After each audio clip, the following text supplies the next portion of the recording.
Hi friends, welcome to Vaishu creations. ఈరోజు మనం మార్గశిరంలో గురువారం విశిష్టత గురించి తెలుసుకుందాం. మార్గశిర గురువారం నాడు పాటించవలసిన నియమాలు.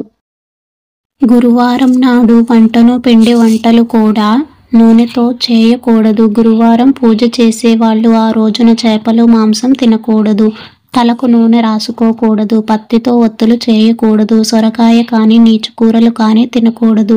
మంచం మీద పడుకోకూడదు. రాత్రిపూట పెరుగన్నం తినకూడదు. ఈ విధంగా చేయకూడదు అని చెప్పిన నియమాలను ఆనాడు పాటించకపోతే పాటించని వారికి ఇళ్లలో లక్ష్మి ఉండదు. ఉన్నదానికంటే ఎక్కువ దరిద్రులు అయిపోతారు. గురువారం నాడు ప్రాంతకాలంలోనే లేచి వంటిల్లు శుభ్రం చేయకుండా ఉన్న వీధి వాకిలి ఊడవకపోయినా ఆ ఇంట్లో లక్ష్మి నిలవదు. గురువారం నాడు పరిశుభ్రమైన తెల్లని వస్త్రములను ధరించినట్లయితే ఆ ఇంట్లో తల్లి స్త్రీ శుచి అయి ఉంటుంది. ఆ ఇంటిలోని వారి పట్ల మహాలక్ష్మి ప్రసన్నురాలవుతుంది.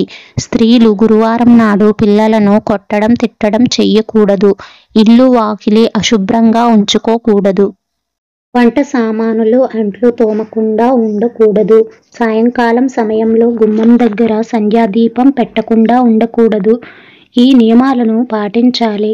వీటిని పాటించని స్త్రీలు ఉన్న ఇళ్లల్లో లక్ష్మీదేవి నివసించదు. పైగా ఉన్న ధనం కూడా పోతుంది. సంతానమునకు సంతాన హాని కలుగుతుంది. కనుక ఈ బాధలు రాకుండా ఉండాలనుకున్న స్త్రీలు గురువారం నాడు పిల్లలను కొట్టకుండా ఉండాలి. ఇల్లు వాకిళ్ళు శుభ్రంగా ఉంచుకోవాలి. ఇల్లు తోముకుని శుభ్రపరుచుకోవాలి. సాయంకాలం గుమ్మంలో దీపం పెట్టాలి. అప్పుడు లక్ష్మి ఆ ఇంట్లో స్థిరంగా ఉంటుంది. ధనవృద్ధి కలుగుతుంది. సంతానం సుఖ సంతోషాలతో ఉంటుంది. అదేవిధంగా గురువారం నాడు పూర్తిగా ఉడకని పదార్థాలను తినకూడదు. అదే పనిగా నిద్రపోకూడదు. అమావాస్య, సంక్రాంతి తిథులున్న రోజున అశుభ్రంగా ఉండి తిరగకూడదు. అత్తమామల ఏ విధమైన సేవలు చెయ్యకుండా విసుక్కుంటూ కసురుకుంటూ ఉండే స్త్రీ ఇళ్లలో లక్ష్మీదేవి తన పాదమే పెట్టదు. అన్నం తినడానికి ముందు తరువాత కూడా కాళ్ళు, చేతులు, ముఖము శుభ్రం చేసుకోవాలి. అట్లా చేసుకోకుండా ఉన్న స్త్రీ ఇతరులతో మాట్లాడేటప్పుడు కారణం ఉన్నా లేకపోయినా నవ్వుతూ ఉండే స్త్రీ, బూడిద గుమ్మడికాయలను కోసే స్త్రీలు నీచమైన బుద్ధి గలవారైపోవడంతో పాటు అన్న వస్త్రాలు కూడా లేని వాళ్ళైపోతారు.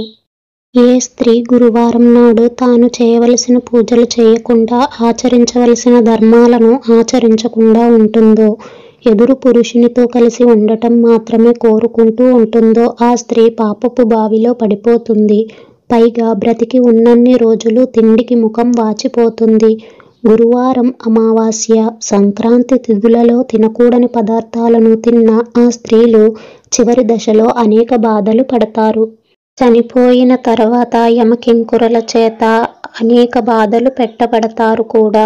కనుక జ్ఞానవంతురాలైన స్త్రీ ఆ 3 రోజులలోనూ భక్తితో భగవంతుని సేవించి ఆరాధించాలి. ఒక పూట మాత్రమే భోజనం చెయ్యాలి. తనకు ఉన్నంతలోనే దాన ధర్మాలు చేయాలి. అట్లా చేసిన స్త్రీకి ధనధాన్యాలు లభిస్తాయి. పుత్ర సంతానం కలుగుతుంది. సంతానం వృద్ధి చెందుతుంది. ప్రతి స్త్రీకి తాను ఆచరించే పనులను బట్టే సిరి సంపదలు కలుగుతుంటాయి.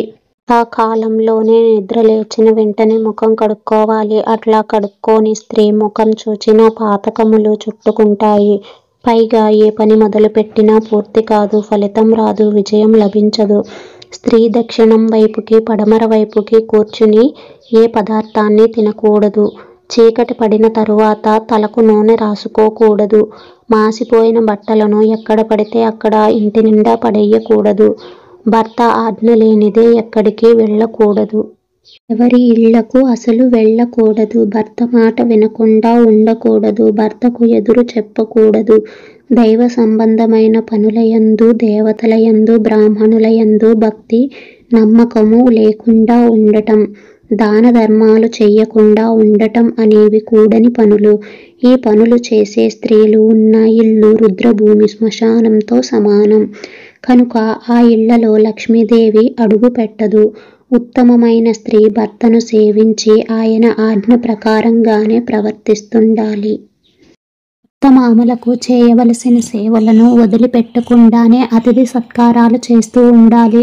తన బిడ్డ పరాయి బిడ్డ అనే తేడా లేకుండా అందరికీ సమానంగా వడ్డించాలి. భర్త సుఖమే తన సుఖంగా భావించాలి. భర్త కష్టాన్ని తన కష్టంగానే అనుకోవాలి. ఈ విధంగా స్త్రీ ప్రవర్తిస్తున్న ఇంట్లో లక్ష్మీదేవి సంతోషంతో కలకాలం ఉంటుంది. Please like, share and subscribe our channel. Thank you.